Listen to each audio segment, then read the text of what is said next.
Request lagu favoritmu di fitur live chat Audio Plus, aplikasi RCTI Plus.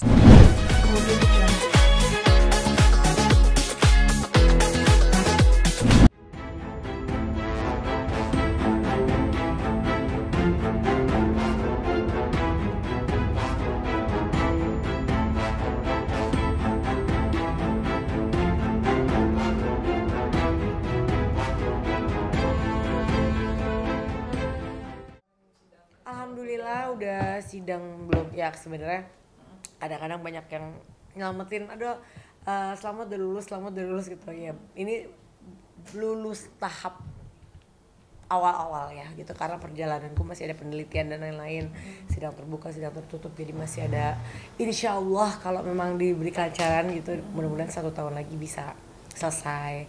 Tapi biasa disinilah momen-momen yang memang lebih berat daripada yang sebelumnya. Jadi kan ujian kualifikasi udah, ujian proposal udah, terus sekarang diminta ada revisi, lalu ada penelitian dan lain-lain. Nah itu mungkin membutuhkan waktu sekitar 1 tahun lagi, karena kalau S3 itu, kalau S1 dulu kan aku 3,5 tahun, S2 1,5 tahun lebih cepat.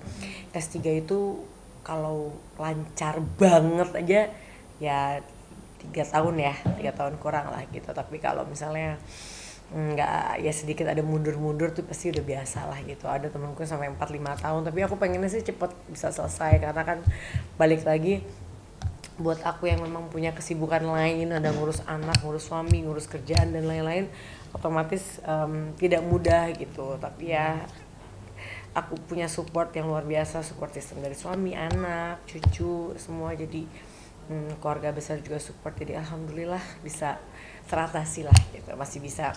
Walaupun aku dulu berpikirnya kayak nggak apa kayak S1 ya, S2 gitu. Ternyata ya sempet profesor yang aku temui semua bilang, kamu ini lulusnya tuh S3 loh, bukan S1 S2. Jadi nggak, perjalanannya tidak akan lebih semakin mudah, tapi pasti akan semakin berat gitu. Dan ya, dan aku bangganya sih karena aku bisa ngambil di negeri ya, di UNER gitu, di Universitas Erlangga gitu. Kenapa? Karena apa ya, aku ngerasa kayak di sana tidak ada perlakuan khusus kayak mau siapa atau siapa, ya ujian ya ujian gitu, belajar ya belajar, nggak ngerti ya pasti bukan lah bahasanya, mungkin bahasa halusnya ya harus kita diminta untuk ya lebih belajar lagi, kita diminta untuk lebih fokus lagi, dikesampingkan dulu mungkin yang kesibukan yang kurang, ya prioritasnya harus lebih berubah gitu aja sih. Tapi perjuangannya pun bolak-balik ke Surabaya seperti apa? Ya sebulan sekali, 2 bulan sekali kan pasti ke Surabaya, karena kan kalau kuliah kita masih bisa online waktu awal-awal, tapi kalau misalnya kayak udah harus ketemu sama promotor, atau kita harus banyak hal yang memang nggak bisa dilakukan secara online itu kan, kita pasti harus ke sana. Jadi memang itu sih yang agak, tapi kan sekarang banyak, maksudnya ada kereta juga, ada bisa naik pesawat gitu, jadi nggak terlalu sulit sih sebenarnya gitu. Tapi ya lebih ke aku dituntut untuk lebih banyak hal yang berubah lah di saat aku menjadi mahasiswa di UNER ini gitu. Kenapa pun memilihnya jurusan pengembangan sumber daya manusia? Karena aku nunggu banget waktu itu. Kemarin sebenarnya aku pengen ngambil, karena yang linear sama aku kan agak susah, karena memang S1-nya aku ngambilnya politik kan, hubungan internasional, S2-nya aku ngambilnya bisnis. Jadi tidak linear sebenarnya antara jurusan S1 dan S3 aku. Jadi tapi kenapa ngambil pengembangan sumber daya manusia ya, karena aku ada, ya kan aku juga punya banyak kerjaan, banyak usaha juga. Jadi menurut aku ya ini yang paling ya gitu. Jadi ya alhamdulillah sih aku happy dengan apa yang aku ambil sekarang, dan aku juga nggak menyesal ngambil S3 di UNER, dan ya mudah-mudahan ke depan diberi kelancaran. Terus dengan ujian tadi Bun, seperti apa Bun puasanya di Bun? Dan nggak Bunda, soal Bunda yang sibukannya, semua orang punya kesibukan, tapi Bunda luar biasa. Iya, memang gini, karena apa aku pertama ngambil di UNER, karena aku tahu aku di sini pasti dituntut untuk belajar yang lebih lagi gitu. Aku di sini ya kalau kita tahu semua orang yang di negeri gitu pasti ngerti ya gimana ngambil S2 atau S3 di UNER atau di mana gitu, pasti ya bukan berbeda, pasti semua mengharuskan kita untuk lebih giat lagi, untuk lebih belajar, untuk lebih fokus gitu. Tapi di sini aku ngerasa kayak aku banyak banget momen aku hampir mau menyerah gitu, karena waduh ini kok di umur yang mau 42 tahun tuh kayak aku udah nggak bisa berpikir seperti aku di saat yang aku umur 20-30 lagi tuh udah pasti. Kedua, kadang-kadang dengan semua kesibukan kita mau belajar udah lelah, terkadang nangkep pasti banyak hal lah gitu. Tapi kan kalau aku nyerah kayaknya aku aduh udah setengah jalan loh, udah 2 tahun gitu. Dan setiap kali aku ngeliat suamiku yang sekarang lagi ngambil S2 gitu, dia juga Jill juga lagi ngambil S2, kita saling support gitu ya. Dia selalu bilang bahwa kamu bisa, kamu tuh pasti bisa gitu. Jadi di situ, dan aku ada satu, kenapa orang pasti banyak yang bertanya-tanya kenapa sih ngambil S3 gitu. Ada kisah sebenarnya kenapa aku harus menuntut ilmu sampai S3 ini gitu, karena kan memang aku dulu punya cerita sama almarhum papa yang memang aku ya mungkin banyak orang yang tahu tentang lebih ke kisah-kisah aku dengan orang tua ya sebenarnya, kenapa aku memutuskan untuk ngambil S3 lagi gitu. Dan aku selalu berjanji waktu itu ke almarhum bahwa ya aku pasti bisa seperti papa, aku bilang gitu. Jadi, dan ada hal-hal lain yang mungkin aku gak bisa ceritain ya gitu. Jadi aku setiap kali ingat balik ke titik itu, aku semangat lagi untuk bisa, aku pasti bisa gitu. Walaupun kadang-kadang aku ngerasa kayak kok untuk orang lain mungkin berpikirnya atau bacanya 1-2 kali, kayak aku harus berkali-kali gitu. Gak semudah aku yang waktu ngambil S1 atau S2 gitu. Tapi dengan ilmu Bunda ini yang relate sama kehidupan Bunda, berasa banget gak sih Bunda bisa mengaplikasikannya ke? Ya pasti dong, kalau aku ngambil ilmu terus dia diaplikasikan di kehidupan aku, di pekerjaan aku, di kehidupan aku juga kan sayang kan gitu. Jadi aku ngerasa banyak banget, terutama di perkuliahan awal gitu ya, banyak banget yang aku bisa aplikasikan dengan apa yang sekarang aku kerjakan gitu ya. Dan aku ngerasa kayak suatu kebanggaan di saat kita bisa melakukan sesuatu yang nantinya bisa berguna dan bermanfaat buat orang banyak. Bener nggak? Tapi hal ini juga memotivasi anak-anak Bunda seperti atau orang yang pengen gitu kayak Bundanya bisa mengikuti jejak Bunda. Alhamdulillah sekarang kan mereka semuanya lagi pada kuliah lagi gitu. Kalau kita bisa menginfluence keluarga, sebelum kita menginfluence orang lain, kalau kita bisa menginfluence orang terdekat kita atau keluarga sendiri yang akhirnya mereka ingin menimba ilmu lagi, kan itu luar biasa kan gitu. Dan anak-anak juga jadi termotivasi gitu, kayak Arsi kayak setiap kali dia mulai lelah belajar gitu, kayak udah aja sekolah lagi, masa aku yang masih muda dan gak punya kerjaan apa-apa cuma disuruh nimba ilmu aja aku gak bisa sih gitu. Terus anak-anak yang lain juga, Jill juga alhamdulillah tahun ini lulus insyaallah, tesisnya berjalan dengan lancar, sama Mas Anang lulusnya bareng. Dan mereka tuh kalau orang yang lihat Mas Anang sama Jill kuliahnya kayak gimana, Jill sampai pindah ke Surabaya, Mas Anang juga sampai setiap kali di kelas di Surabaya dia yang disuruh ngajar sama dosennya. Aku ngelihat kayak ya nggak ada yang main-main, memang benar-benar semua mau belajar untuk bisa lebih serius lagi dan bisa mengaplikasikan apa yang nanti diambil untuk di kehidupan sehari-hari.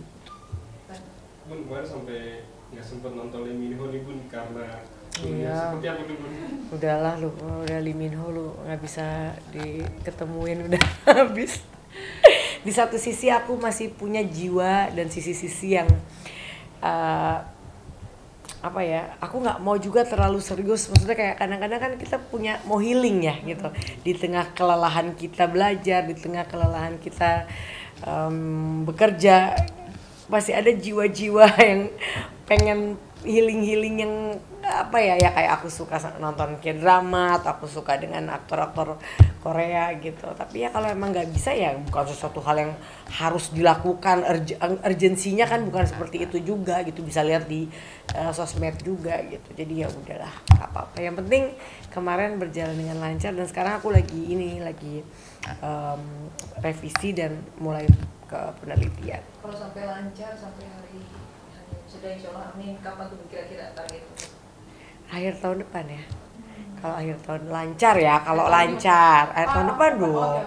Aku udah 2 tahun Agustus depan itu udah 3 tahun, berarti ya kalau ya insya Allah kalau lancar ya akhir tahun depan. Kalau nggak lancar ya tahun depannya lagi.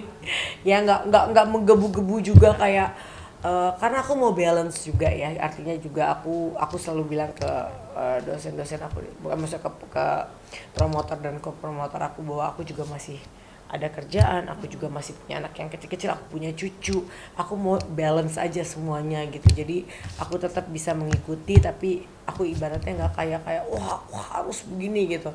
Kalau nggak aku nanti jadi stres sendiri kalau di saat aku nggak bisa maksimal dengan adanya kegiatan-kegiatan ini. Jadi aku berusaha untuk ya Bismillah lah, mudah-mudahan semuanya bisa berjalan dengan lancar, tapi juga aku nggak mau meninggalkan apa yang tugas aku sebagai ibu, tugas aku sebagai istri.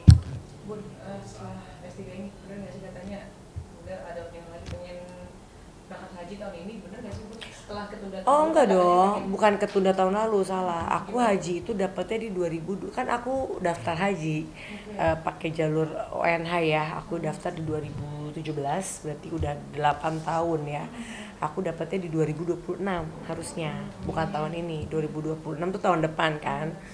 Mudah-mudahan lancar gitu. Kadang-kadang kan kalau kita keinginan kita, kalau sesuatu yang kita inginkan kayak haji contohnya, kalau memang Allah bilang ditakdirkan untuk berangkat, akan mudah jalannya. Kayak aku, walaupun aku tahunnya dapetnya di 2026, waktu kalau Lisa sama Bang Atta mau berangkat, aku harusnya diminta bisa barengan sama mereka. Tapi kan memang kalau Allah bilang berkata lain, tiba-tiba pasportku masih ditahan di kedutaan Korea. Itu ceritanya, makanya aku nggak jadi berangkat haji bareng mereka, betul. Akhirnya nggak jadi ya, berarti belum jalannya. Jadi aku tuh selalu percaya semua akan ada jalannya. Kalau memang ke tanah suci tuh nggak bisa kita mau bilang wah pasti berangkat kalau memang belum waktunya, mau gimana ya. Itu contohnya aku kan dapat slot bisa berangkat tapi nggak bisa berangkat. Anak-anak masya Allah berangkat duluan gitu, karena memang dan lagi bikin visa Korea. Jadi harus itu, wah nggak bisa cepetan, harus diminta pasportnya secepat-cepatnya, nggak bisa ketahan. Jadi ya udah aku pikir ya udah ikutin yang memang aku udah daftar di 2018 atau 17 aku lupa, sorry. Nah, aku udah keluar suratnya bahwa akan berangkat di 2026 kalau lancar, Bismillah gitu. Selalu itu adalah suatu hal yang memang aku kan haji jika mampu ya, kita insya Allah udah mampu, masa kita nggak mau jalanin sih gitu. Terus sih jadi Bismillah lah, mudah-mudahan lancar dan bisa berdoa di sana untuk biar cepat lulus. Amin. Amin.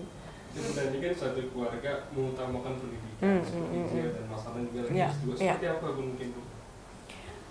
Kalau aku tuh selalu bilang ya, kalau aku dengar kata almarhum papa, pendidikan tuh nggak ada kata telat. Mau kamu sampai umur berapapun, kalau memang kamu masih semangat ya, karena papa selalu ngajarin jangan nggak apa-apa punya tujuan, it's okay. Misalnya kita mau ngambil sekolah karena kita mau begini, itu kan nggak ada masalah gitu, selagi kita benar-benar ngerjainnya gitu, selagi kita benar-benar meyakini dan kita berjuang bahwa kita pasti akan bisa sampai di titik itu gitu. Tapi kalau kitanya juga ngerasa kayak males-malesan atau apa, ya nggak akan jadi apa-apa itu. Makanya aku selalu yakin bahwa saat kita punya keyakinan bahwa kita bisa, ya kita nggak menyerah, dan yang pastinya support sistemnya juga kuat, insya Allah pasti semuanya bisa berjalan dengan baik.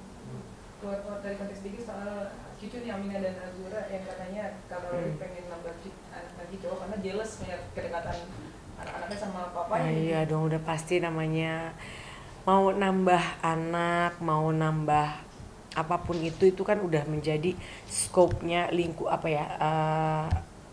mereka udah punya keluarga sendiri ya. Kita di sini hanya bisa mensupport, bukan ikut-ikutan kayak maksa atau gimana. Aku selalu bilang kalau anak-anak udah nikah, kita jadi orang tua ya hanya bisa mensupport apapun keinginan mereka. Jadi kita bukan yang kayak ayo dong punya anak lagi, atau gak usah punya anak lagi, itu bukan ranahnya kita lagi gitu. Kalau masih belum nikah itu masih menjadi kayak Azriel, Arsya masih kayak harus begini, nggak boleh begitu, boleh begini. Kalau udah menikah ya itu udah menjadi mereka, tanggung jawabnya mereka dan keputusannya mereka. Balik lagi, orang tua hanya bisa mensupport apapun keputusan dari mereka. Tapi mungkin juga menantikan aku mulai cucu cowok nggak sih? Aku nggak pernah aku orangnya bukan tipe kayak oh harus punya cucu cowok, oh harus punya cucu cewek, enggak, harus punya apapun yang membuat anak-anakku bahagia kita support, tapi nggak pernah menjadi suatu hal yang kayak oh kalau belum ada cucu cowok belum lengkap atau belum ada cucu cewek belum lengkap, nggak pernah kayak gitu ya. Karena aku juga nggak suka kalau aku diharuskan untuk punya kayak orang tua aku, nggak pernah tuh kayak oh anak kamu harus ini atau nggak pernah gitu. Tapi mereka pasti diam-diam mendoakan, namanya orang zaman dulu kan. Mereka pasti diam-diam mendoakan. Tapi kalau di saat aku diminta saat itu untuk ini, aku bilang emang kenapa, apa bedanya gitu. Kalau kita hidup di dunia yang mungkin lebih ini daripada orang tua zaman dulu kan, kayak Mas Anang nih, bapak-bapak yang kapan nikah gitu kan kemarin sempat ya kan, generasinya kan generasi Mas Anang generasi bukan baby boomers loh, tega banget. Mas Anang Gen X ya kan. Nah, aku millennials nih, awalnya millennials sebenarnya. Aku masih millennials loh. 42 tahun tuh awalnya millennials ya Mas ya.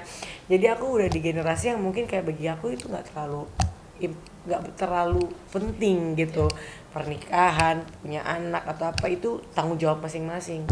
Jadi kita hidup di kadang-kadang kalau kayak Gen Z itu kan itu menjadi suatu hal yang apa sih gue ditanya-tanyain kayak begini, menjadi suatu hal yang beban karena memang generasinya berbeda gitu. Ya cukup kita pahami aja, makanya aku angkat di disertasi aku ini kan perbedaan gap tapi bidangnya beda ya. Lagi soal Arsya hari ini naik tingkat. Iya, kalau jadi anak-anak tuh beda-beda semua. Kalau Aurel emang udah entertain banget, Azriel ya sekarang kuliah gitu, dia fokus. Dan Azriel itu memang ada salah kita sedikit dulu. Jadi kenapa dia S1-nya sempat tertunda, karena dulu kita maksa dia ngambil bisnis, dia ngambilnya komunikasi, akhirnya dia pindah jurusan. Ternyata anak ini jiwanya tuh jiwa apa ya, dia tuh suka nonton berita-berita politik, dia suka hal-hal yang berbau politik.